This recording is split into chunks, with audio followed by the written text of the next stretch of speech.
Good evening. A police whistleblower has revealed how pressure to meet quotas drove fellow officers across Victoria to fake more than 250,000 breath tests. He says his colleagues were often the ones blowing into the machines and has blamed their actions on a toxic culture. This is the frontline reality on the police fake breath tests. One of the ways is to, place a finger over the actual end of the machine, but the most common one is for the member to actually just blow in it. Such is the seriousness of this scandal. Identities need to be protected. Some police feel that they've been put in an impossible situation to meet unreasonable target numbers of breath tests. They believe collecting statistics has taken priority over more productive policing. They're usually brought in end of the quarter or end of the financial year, and it's a last-minute, last-ditch attempt to get a statistic. Over the past 5.5 years, police have faked more than 250,000 breath tests. This revelation is a huge blow to one of Victoria Police's most important public safety programs. Victoria Police is incredibly disappointed. We've let ourselves down, we've let the community down, we've let our road safety partners down. There's no evidence of police altering or affecting any real breath tests. Our members are targeted to challenge to meet these targets on every div van shift, on every highway patrol shift, every day across the state. It was the TAC which first tipped off Force Command. They've since suspended their funding of Victoria Police, worth $4 million a year.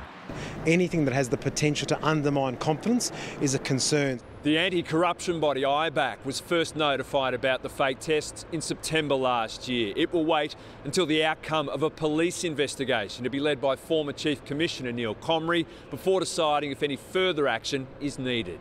But any move to punish individual police would create serious unrest within police ranks. If the members get sanctioned, it should be management that gets sanctioned, but unfortunately they don't have any. There's no comeback on them. There is no, they're not accountable in any way, shape or form. Cameron Bowe, 7 News. Victoria Police has admitted its reputation is tarnished after revealing officers faked hundreds of thousands of roadside breath tests. The embarrassment has prompted the TAC to suspend $4 million worth of funding. Crime reporter Alexis Daish.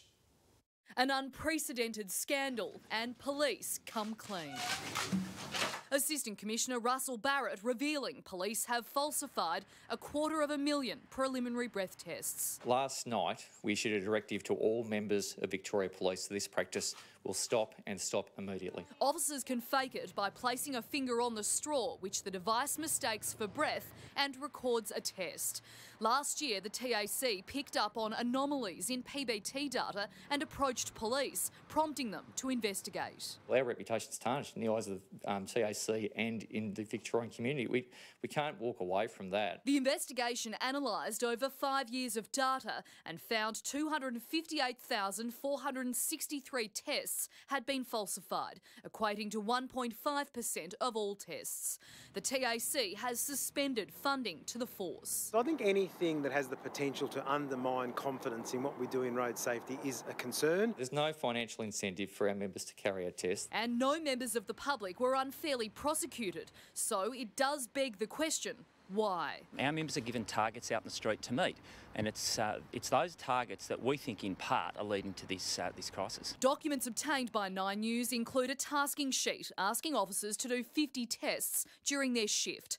An internal memo instructs the same over Australia Day long weekend.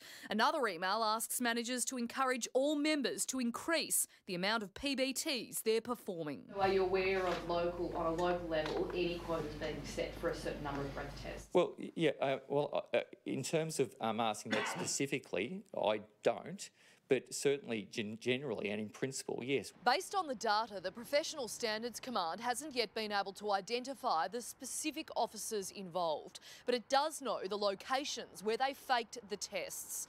They won't reveal those other than to say the scandal is widespread across the state. Former Chief Commissioner Neil Comrie will lead the investigation with a team of current serving police. We're very confident in the current structures of our oversight regime in Victoria and police investigating police. Alexis Daish, 9 News.